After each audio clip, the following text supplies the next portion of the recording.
Hello and welcome to episode 354 of the Mark and Me podcast. As always, I'm your host Mark. Now joining me on today's episode is a very special guest. I've been a fan of their songwriting, band, music and his book for over 25 years. This band, I think, have just been incredibly consistent, always releasing amazing music. So it brings me great joy to announce that on today's episode I'm joined by E from the band Eels.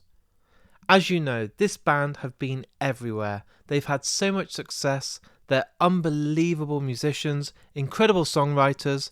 So to know that I get to sit down and talk with E in great detail is genuinely a dream come true. And I can't wait to share this interview with you all in just a couple of minutes' time. But with all episodes of Mark and Me, I will always use the intro just to quickly touch base and talk about my last episode. I was joined by AJ from the amazing band The Dangerous Summer. This episode did really well, thanks to the band sharing it and AJ on their Instagram, Facebook and Twitter.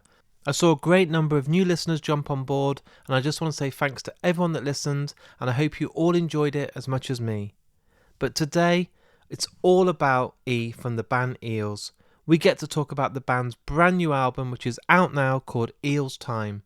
Considering it's the band's, I think, 15th album, genuinely, it's still absolutely unbelievable. I've been listening to it solidly for 2 weeks, and I'm always discovering something new about each and every track, and that's something that I love for music, when you can find out these new little bits by listening again and again, and this album offers something so special. So I think the best thing to do now is to get straight to the interview with me and E. So here's me and E talking all things Eels.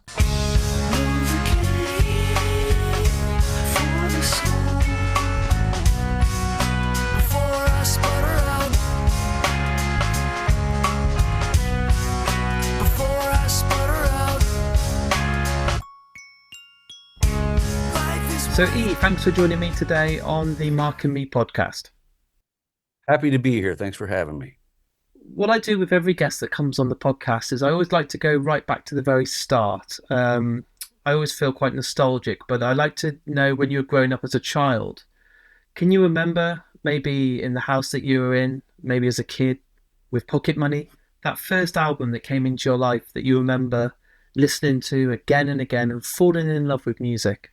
Really, it happened before I ever had my own pocket money, because I had a sister who was 6 years older than me who was constantly playing records, and really great records that were turned. I got lucky that she had good taste and was a good influence. And my earliest musical memory is she had the 45 of the Beatles' Strawberry Fields Forever. Oh, wow. And I was like 4 years old, and the part I loved was the weird fade in at the end, the crazy tribal part. And I was four, so I just loved dancing to that. And then the other one that was a huge impact was, I remember like playing with my model trains, and she would just play Neil Young's After the Gold Rush album over and over again, every day after school, over and over again.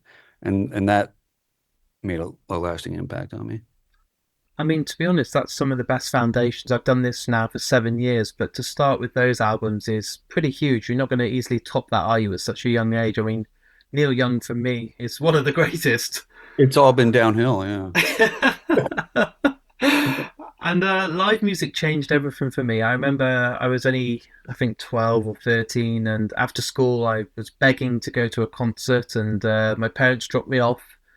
Meet me back here, 10 o'clock, and I got to see Green Day. It was one of my first ever concerts, but I remember from that moment, that's all I ever wanted to do. Live music changed my life, and I was wondering if you can remember those first concerts that maybe you went to that had an impact on you? Well, it's another incredible one, and it's all thanks to my older sister again, who was so generous with me because, she would let me hang out with her friends that were, older. And I think I was kind of a novelty. I was like the cute little kid. And I was also a good drummer from the age of 6. And so I was playing in bands with older kids and, high school kids and stuff sometimes. And but my sister took me to my first concert, and it was also my first arena concert, uh, and it was George Harrison. You don't do things in small measures, do you? George Harrison is one of the first Yeah, concerts. yeah, with Billy Preston. Oh my Yeah, it was God. amazing. George Harrison, I never obviously got to see. I'm 42 years old now, and there was never the option. But even as part of the Beatles or on his own, must have been mind blowing. Like, I think he's the best Beatle, you know? I got lucky that I got an option because he only toured America once, and it was when I was 11 years old, and my sister got tickets, and I was a huge Beatles fan already, so it was not only being at my first concert and hearing big sound for the first time and seeing famous musicians. I was in the same room with a Beatle. It was just mind blowing, you know. I'm so jealous. You have no idea. He's my favorite Beatle. I think his solo work for me is the strongest, and I just there's a few people in my life I wish I got to see. I wish I got to see Tom Petty. I regret. Unfortunately, he passed away just after he played the UK, and I never got to see Jeff Buckley. And they're people that, for me, like George Harrison, I would do anything to go back in time and see live. I'm so jealous. I actually got to meet Tom Petty just before he died, and it was a really special moment. Oh my God, do you want to talk about that, or is it too personal? Well, are you familiar with the late American comedian Gary Shandling? I am, yes. So when he died, there was a memorial service for him, and I sang a song at it, and they had me sitting in the front row because I was one of the performers, and I had to get up and jump on the stage at some point. And I was sitting two people away from Tom Petty. I mean, it was like being at the Oscars, you know. It was like Warren Beatty and Annette Bening were right behind me. It was crazy. Wow. And and then after the service, it was a beautiful night and really, really well done. And then afterwards, everyone was milling about outside, out on the curb. Um, and Tom Petty was standing next to me, and he said, he complimented my performance, and I said, "Wow, that means a lot coming from you, Tom Petty." I called him Tom Petty instead of just Mr. I should have said Mr. Petty. And he said, "I've been listening to you for a long time." I was like, "Holy shit! I wish someone would have told me that." Like it's nice to know. And then he was really frail at the time because he had that whole hip problem, and he lost his balance and he started to fall off the curb, and I literally caught him in my arms. And so I like not only met Tom Petty, I cradled him in my arms. It was kind of pretty special. That's something that will stay with you forever. What a moment. Yeah. With this podcast, what I normally do is I like to kind of get to know people and talk about these first albums. But on this occasion, I've been so lucky to interview you, and genuinely, and I mean this, when I've talked about bands that have kind of influenced people and shaped the music they listen to today, I really mean this. Beautiful Freak. I was 14. Back then, I had to do a paper round to kind of earn any money. You weren't legally allowed to work till 16. And because money was so sacred, I got my, I don't know, £10 or something. And I remember going to Virgin Megastore and buying Beautiful Freak. And because I'd spent that much money, I had to justify, even if I bought a great album or a rubbish album, I'd listen to it to death on repeat because I'm like, I need to get my £12 worth here. I remember doing that. Yeah, there was a And I time. would open up the inlay and truly I'd smell, the inside of the CD because it had that really kind of distinctive new CD smell. I would read every lyric, I'd look at all the artwork and Beautiful Freak. And I really mean this. You can listen to any of my other podcasts. I don't say this a lot. It changed my life. I think that album blew my mind. I used to be obsessed with it, and I, I still blows my mind today. Well, that's so nice to hear, and that's something we have in common. It changed my life too. Yeah. But that's your debut. That's your first Right. introduction of the band to the world. It's not Yeah. like you worked to that and that was your 10th album, then you finally made it after years of writing. And I think, did you have any idea of the power that that had, you know? I had done two albums just as E before that. And one of them had a minor hit in America, but I don't think these even came out in most of the world, but they came out in America. And the first one did okay, and the second one didn't, and that was the end of that. And then the Eels came along, a couple years after that, I guess, and it was it was very welcome to have some success like that. Uh, and we got to go travel over the world and all that. But there was a lot of things that came out of it that taught me what I don't like about success, and and that's why the second album was Electroshock Blues, which all the business people working with me thought I was committing uh, career suicide or whatever, making this album about my family dying. Uh, but I just learned there, as welcome as finally having some real success was with Beautiful Freak, it also made me realize that that wasn't the priority for me, that I wanted to do stuff that was as real to me as possible. Because that time MTV used to actually play music, believe it or not. And Yeah. I would turn it on, and it was kind of that point when if I wanted to listen to Neither Came for the Soul, I would just put MTV on because the video Yeah. would be on. It was like a period where, you know, bands like, I'm trying to think back, but Smashing Pumpkins and Bush and Green Day, they were all really big. So these videos were on repeat all the time. Yeah, it was Nova Came for the Soul was on MTV so often that I remember my friend Amy Mann, the songwriter, left me a message that you could hear it on her TV in the background, and she just said, "Well, I'm glad one of us is going to be famous." I wonder, like, because it felt like, and this is from the outside, I know obviously you're the insider, you wrote these songs, it's you, but it seemed like overnight success. It seemed like this came out, and everywhere I went, I kept seeing the black and white image of the girl with the eyes. All the record shops, it was everyone talking about it, all the magazines. And I just wondered if, I know you said you learned a lot from that year and that time when it came out and what you didn't like about the industry, but how were you ever prepared for that kind of such a short span of time to go from, you know, zero to hero? It really was a case that you were everywhere.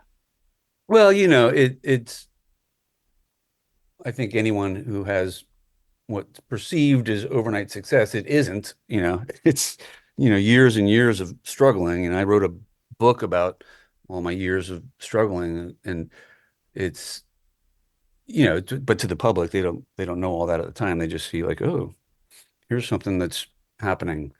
And there's also no way to prepare for what being in a successful situation is like. It's such a massive curveball to for most of us because we're not used to things going well in certain ways, And then there's all this stuff that comes with it. If you're lucky, you get to meet people who've been through it and can, give you tips and tell you how to deal with it better. Did it feel a lot of pressure on yourself to then, obviously, we talked then just slightly and mentioned the follow up in only 2 years later with Electro Shock Blues, but did you feel pressure like, what am I meant to do now because the debut has had such a big Yeah, success, it you was know? it was an extremely intense time in my life because my manager, who was like a father figure to me, he's very important to me. Um, he just wanted me to do Beautiful Freak Part Two. Like it's not broken, don't fix it. Just more Yeah. just more, hopefully more hits. Was his thinking. He was very old school, record guy in that way, and that was the last thing I wanted to do though, and I made Electroshock Blues. He hated it. He said, nobody wants to hear this, don't put this out. And it got to the point where I really believed in the record so much and that it was an important thing for me to put out that I ended up firing my manager, which was a traumatic thing for me to do. And but in the end, and I'm happy to report that we remained friends after all that. Um, but it was a difficult time, of course, and but then I'm really glad I stuck to my guns and I put that record out because I believe it's the reason why I'm still around and why I'm talking to you right now, all these years later. Uh, I think if I had just done Beautiful Freak Part Two and just tried to throw more hits at the wall and see what sticks, I think I easily would have been disposed of rather quickly, probably. I mean, we're sitting here today, and you said, there's a reason why you're now on your, is it 15th album? Yeah. I speak to a lot of bands. I had Incubus on last week, and I've had bands that have, had a long career, over 2 decades. There must be a reason why you've still got the hunger, why you've got the desire, why you are still here now. Is it that it's just you, and you just don't see yourself doing anything different apart from being a songwriter and releasing music? Because I can't imagine you'll ever stop. I think that's the only reason it's ever happened is because it's just in me and needs to come out. So you just feel like you can't switch it off. Yeah, I mean that's the thing is like I mean a lot of like being an artist is closely related to OCD, or is, largely made up of that. I don't know, but it does it's always the same for me. It's always like I'm always motivated to make an album at some point. And then once it gets going, it feels like a train that I can't get off of. And it's simultaneously really fun and exciting and invigorating, but also a little bit torturous because it makes the rest of living the rest of the parts of your life all take a back seat, and that can be difficult sometimes.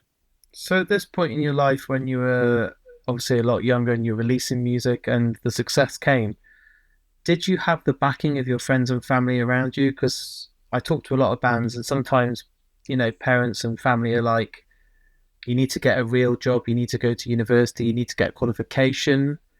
But if you turn around to your parents and say, well, actually, I just want to go out there and be famous and I want to be a musician and be successful, they're kind of like, it's a worry because it's not guaranteed to everybody. And I wondered what your kind of upbringing was like. Did you have that backing?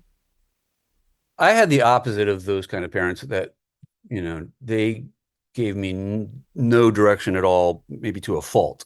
Yeah. Like, me and my sister could have been raised by wolves. Like, they didn't. I think we both grew up very insecure as a result of it kind of felt like there wasn't adults in charge in some ways. But so yeah, we were just left to fend on our own as far as what we wanted to do with ourselves, which I don't think is a bad thing as far as career goes. I feel that way about like my son. I'm not going to push him to be a musician or whatever. Like, he needs to figure out what he wants to do, whatever works for him. I always want to be respectful with the podcast, and I've never tried to talk about subjects that, the guest doesn't want to talk about. But I've read your book. I've done a lot of following of you on social media, but also just followed your music career. And I just, with full respect, you've had a really tough testing time throughout your life.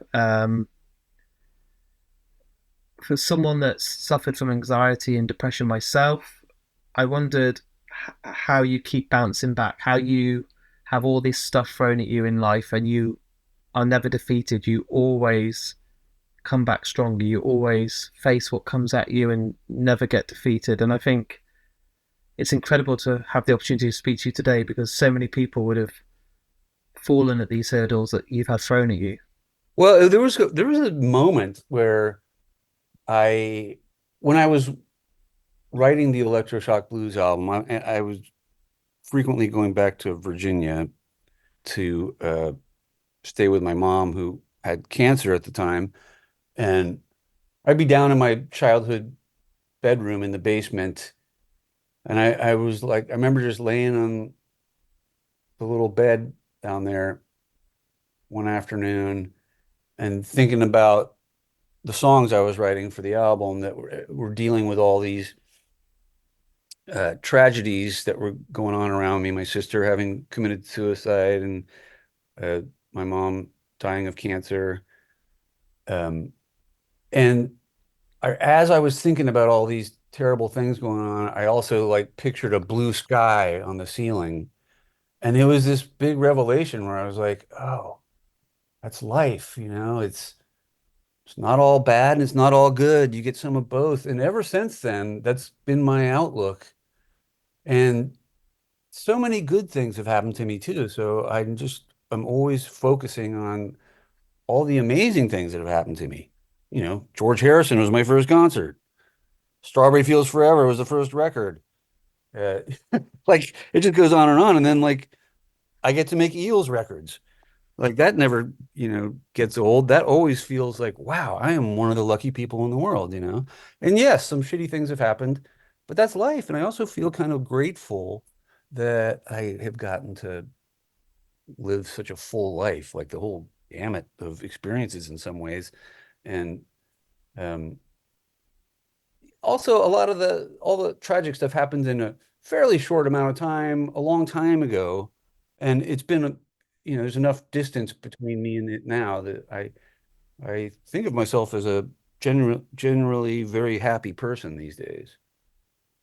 And obviously, when I get an advanced copy of your album, I get to listen to it before anyone else, and I digest everything because I become obsessed and want to know everything about my guest again. But with your story and with your background, I didn't have to do this because I've been a fan of your music for, well, since I was probably 15. But recently, I know you've had some experience in hospital and open heart surgery and stuff. And my mom actually had open heart surgery at the end of last year, and it was very, touch and go what was going to happen. But the fact that they sawed through your, breastbone, and you've had all this stuff, and again, even at this stage of your life, you're still facing hurdles.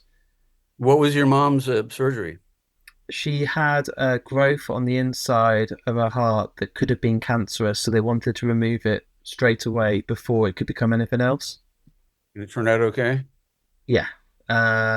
She still That's has scary. pains now. Like, it's nearly been, I think, 9 months since the operation, and she has a lot of complications afterwards. So she's having a lot of injections in her spine to cure the Oof. pain, which isn't nice. But it was that or die. So I think, Right. it's a Yeah. situation Mm. of I'm very lucky to have my mom still around, and Yeah. Well, I know the she's feeling. got the Yeah. scar, she's got the scar to Yeah. show. But Well, that was my situation too. It was like do it or die. So yeah. I like when life gives you easy choices. I A didn't or have, B. I didn't have Yeah. to like go home and agonize over what am I gonna do? I think the scary thing with my mom was, and it might be the same case for you, it was not even enough time to really digest the situation. So this is the situation, and we need to now get her to hospital within 24 hours, and the operation's going to be in 2 days, and she'll be Yeah. back home in a week. And before you know it, you've not even had time to kind of digest well, there's a Yeah. reason for this operation, and Right. before I know it, I'm caring for my mom and she's at home. So it was quite hard to Which get my head in a around. way is something to be grateful for that you didn't have to go through like months of agonizing anxiety, about it coming up. So true. But how was it for you? Because I suppose it must have given you a lot of time to reflect and kind of think, what do I want now from my life? Where do I want to go? Well, I mean, I just feel so lucky because it's the one good thing that came out of my father dying of a heart attack at the age of 51 was that, you know, you put that on your medical history every time you see a doctor and they're like, let's get all the latest heart scans, because the hereditary factor can be such a big factor. And what happened with me is not what happened to my dad. He just had a good old-fashioned heart attack. Uh, Mine was a thing that people die from a lot, and it's because they don't know they have it. And the only reason I know I have it is because I've been getting scans every year because my dad died so young. So that I'm really grateful that it's like a gift he gave me in a way. Um, but yeah, mine is my aorta, which is like the main artery for blood going from your heart to the rest of your body. Kind of a big deal. Yeah. And and mine was going to burst at some point, and then it started leaking, and then Oh my they said God. you got to do it now. And but people die from it fairly often just because they're not like me. They're not getting the latest scan every year, and they don't know that they have it. And it's terrifying. Like if my dad hadn't died of a heart attack so young, I wouldn't have known either. So I just feel very lucky that. And now I'm good as new. Like it took 2 months to recover. I'd never been in the hospital before, and I was in the hospital for a week, and it was a big ordeal. Um, and then it took 2 months to recover, and now I feel like good as new. So is the recovery time the period where you were sat with a pen and paper and thought, now it's time for a new Eels album? Was it prior to the operation? Yeah, it was prior to the operation, but I knew it was coming sometime in my future. Um, but then shortly after finishing it is when they saw that it was leaking, and then it was like, okay, time to do it now. So I didn't know it was going to be as soon, but I'm sure it influenced the song, like the first one on the album called Time. I'm sure it was in my mind. Time I've had going through my head for the last 48 hours again and again. And track seven, is it? And You Run. And I was listening to everything and I was thinking genuinely, how is this guy still writing these songs after 15 albums, after so many years, and still has these incredible topics? You haven't run out of ideas. And Well, it's funny that you singled out the one called And You Run because I wrote that when I was a teenager. So that's, wow, I don't still have that idea. I love the fact that that's stuck around though. It hasn't just gone into like a recycle bin that you're like, oh, I'll leave that. It won't even Well, see it's the. a very unusual case, that one, because um, my friend Sean Coleman, I grew up with in Virginia. I've known him for so long that his older sister used to babysit me when I was a little kid. And we've been friends the whole time. He lives in Dublin, Ireland now. And he's known me so long, he has some of my old teenage demos. And once in a while, he'll send me one. And I'm like, very funny because it's so terrible, you know. And he found that one that I'd done as a teenager of And You Run, and he sent it to me. I was like, man, this one is really bad because of my production on it was so bad, and it was the '80s or something like that. Yeah, yeah, it was the '80s. So anyway, he was like, no, I think there's something here. I think the song is actually good, and I was like, whatever. And then unsolicited, he made his own version of. He's a musician too, and he made his own version of it. Um, And he sent it to me, and I was like, "Wow, this is beautiful. You were right.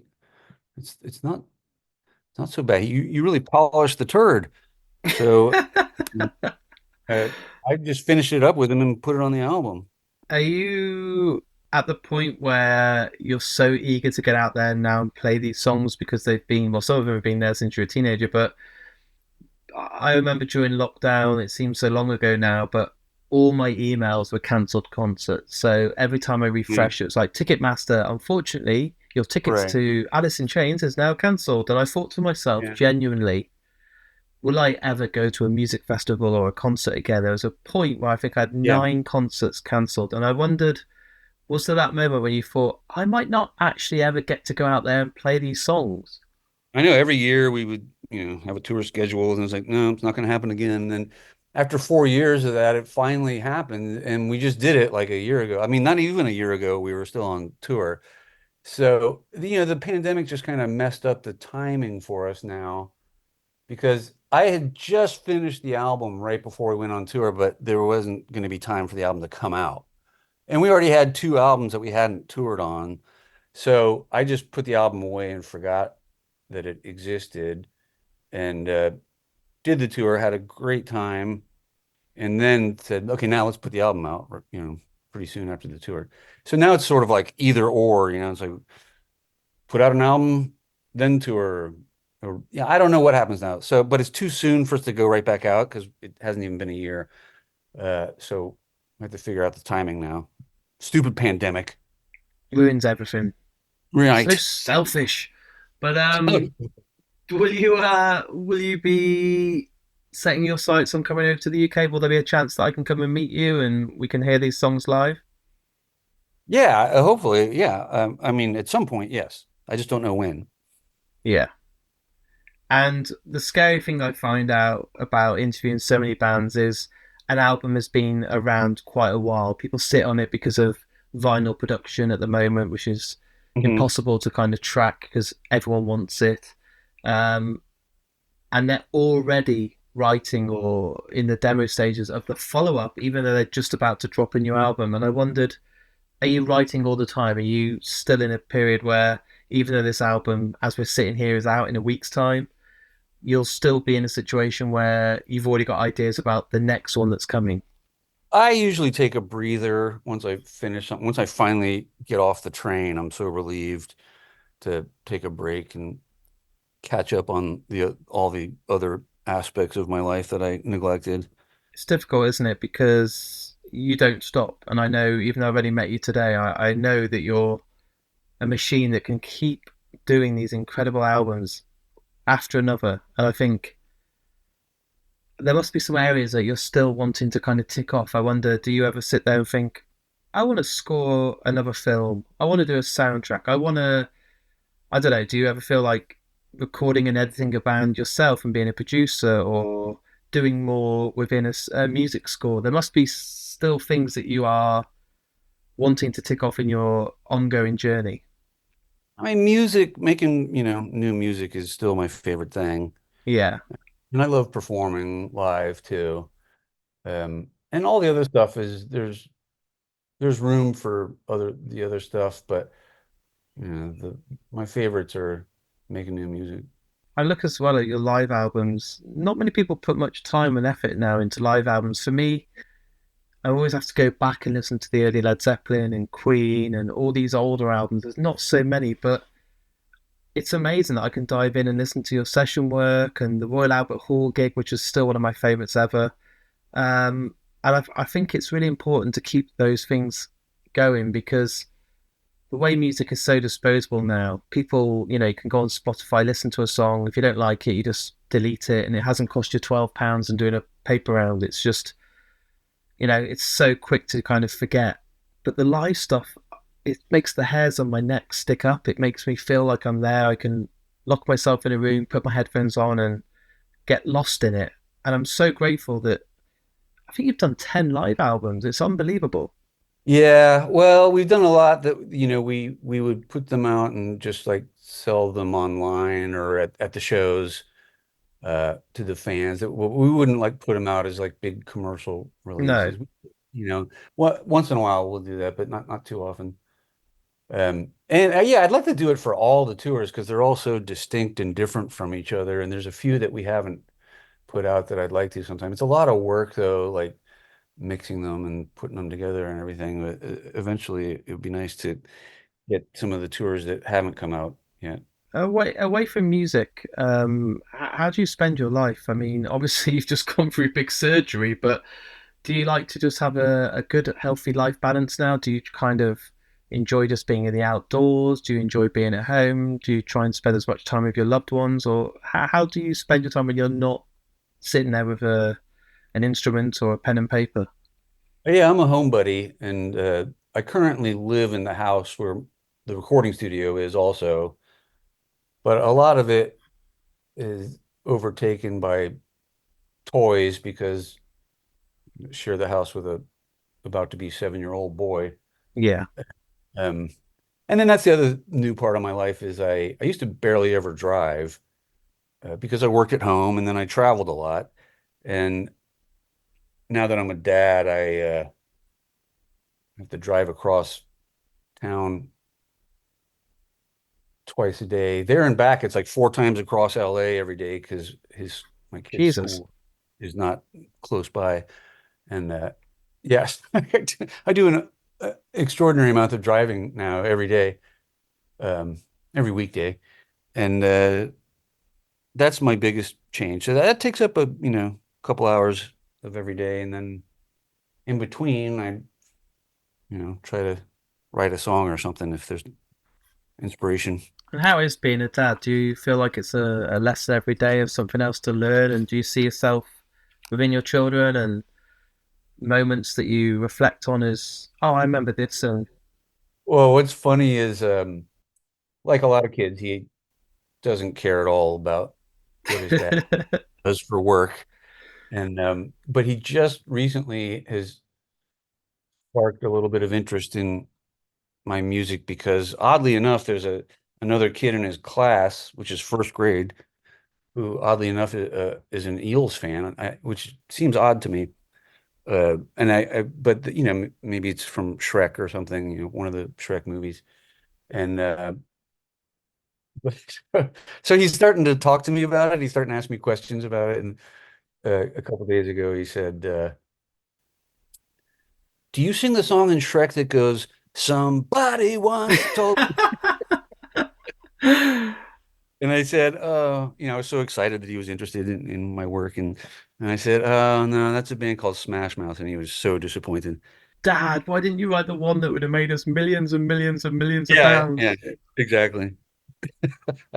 And do you think there's another book in you, or as your story being told? Because it's a long time since that book, you There's know. been so much time since the first book came out. It's certainly enough crazy stuff has happened in my life that I think I could fill an entertaining book with stories. But the thing is that the first one I wrote about the main characters in the first one had all died, which gives you a certain freedom to feel like you can speak freely about some stuff. And all the characters in what would be the second book are still alive, so I'm just waiting for them to die and then I'll write it. So yeah, next time you're at a party, like, by the way, I'm still Yeah. waiting to kind of bring out a book. So, Yeah. Well, amazing. and then I drop a banana peel. Yeah, cutting their brakes on their car. Like, I really want to get Whoops. this book deal Yeah. done. It's an absolute pleasure to speak to you today. And what I do on this podcast to try and keep it as original as I can is, even though I'm on episode 351, I ask the same question to everyone that's been on. And it is putting you on the spot today, E. But what I love to do is, as the interview's all edited and ready for the world to listen to, you get to choose a song that's played at the very end. And I try and do this to keep it as original as I can. Now, I am putting you on the spot, and being a musician, I'm sure there's 1,000 songs in your head. But is there a song by anyone in the world, it can be any piece of music, that means a lot to you? It's got to be All Star by Smash Mouth. Because they need more plays. Yeah, I want the world to find out about this. Yeah, that little group that just came along. Yeah, check it out, people. I think you're gonna like it. It's big. But is that your chosen one? Is that the one that comes to your heart and soul before any other? I feel like after the story I just told, yeah, it needs to be that. God, I really don't want to put that in, but it's all down to you and it's your choice. And usually it's the reason that really warms my heart. Some people say, oh, this was the song. It's kind of a good hook to sell the podcast on, like find out why the guy from the Eels wants to play the Smash Mouth song from Shrek. I have to say, I'm not going to spoil it. I'm not going to put any spoilers out there at all or any hints at the start. It's Okay. literally, you've got to stick around for 40 minutes to find out what your choice is. And everyone's probably thinking, oh, they've talked about the Beatles, they've talked about early music. Surely it's going to be a classic. And then they get this And stick around if you want to hear a really obscure song. that no one's ever heard of. Yeah. Our time's up today, and I really do mean this. It's an absolute honour to speak to you. I've been a huge fan of your music for a long time, and I believe the older I get, I'm 42 now, things happen for a reason at certain points. And if I'd interviewed you at the start of my podcasting career, I'd have just been a nervous wreck. And it really means a lot. So thank you so much for coming on, and I can't wait to kind of see the response to people that listen to Eels Time, because hand on heart, I think it's one of the best things of pieces of work you've done, and I've absolutely loved it over the last week, and I can't wait to see the reaction. Wow, thank you so much. It's really nice to hear that, and I really appreciate it. And I appreciate your time, and this was fun. Awesome. And when I see that announcement, if it happens and you come over to the UK, I'll be the first guy. I'll buy you a beer. We'll sit down and You'll be the first guy to get the cancellation email. yeah, it's COVID again. You're not going to see a concert for 2 years. Thanks from the Eels. But good luck with all the other press. Good luck with the album, and yeah, thank you so much for everything. All right, thank you, sir.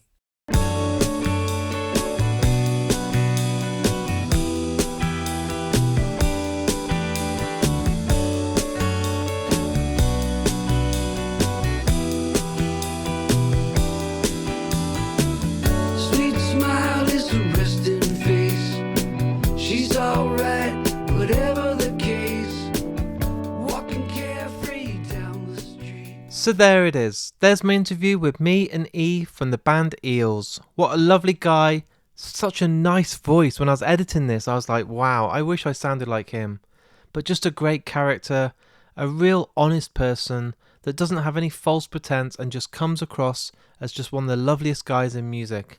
You know without me pointing it out how much of a struggle his life has been, but he overcomes every single challenge that comes his way, and for me is an absolute idol. So thank you so much for coming on the podcast, and please people, if you're listening right now, go and check out the band's brand new album. It's called Eels Time and is absolutely awesome, so go and check it out. If you're new to Mark and Me and you've just jumped on board, there are over 350 episodes waiting for you all now on Spotify, Amazon Music, Podomatic or Apple Podcasts, and they're all sitting there for free, ready for you to dive into.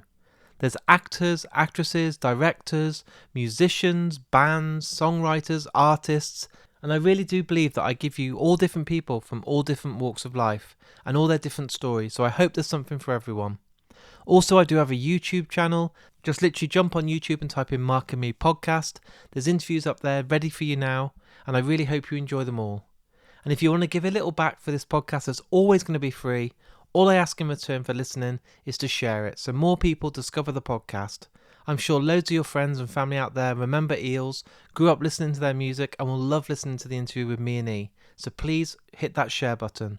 And also, if you want to go that little bit further, I do have a Patreon account. That basically pays for the podcast to be hosted on all these different podcast directories and for me to go out there and record interviews for you guys at home.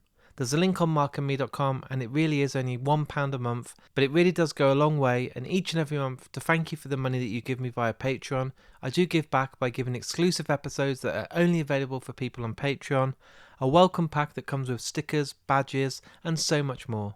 Just before I go and say goodbye, let's give a quick shout out to the podcast sponsor, Richer Sounds.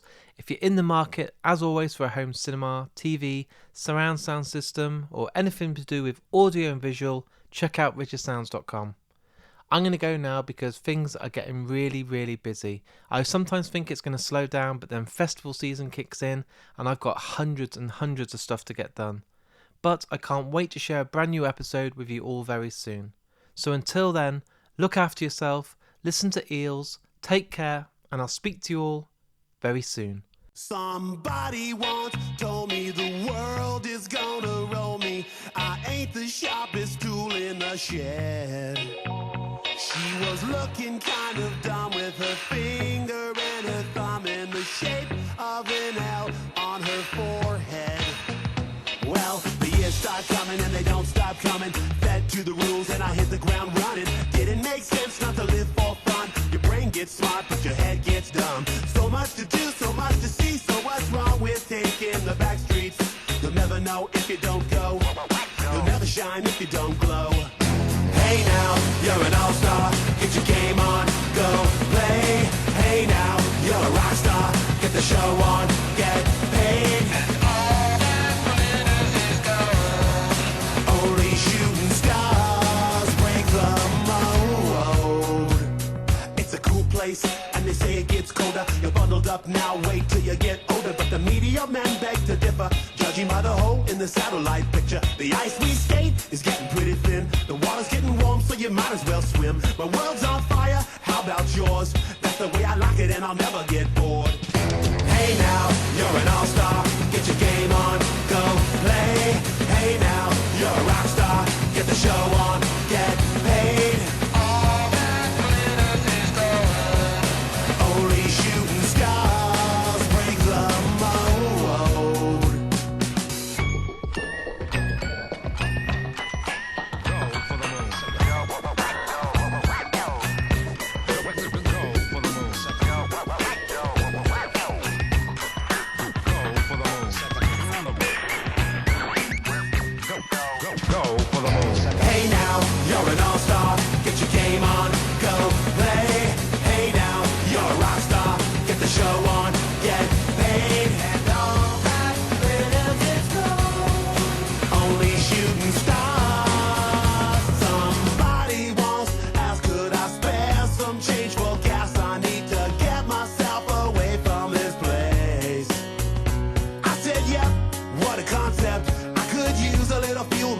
hoping we could all use a little change. Well, the years start coming and they don't stop coming. Fed to the rules and I'll hit the ground running. Didn't make sense not to live for fun. Your brain gets smart but your head gets dumb. So much to do, so much to see. So what's wrong with taking the back streets?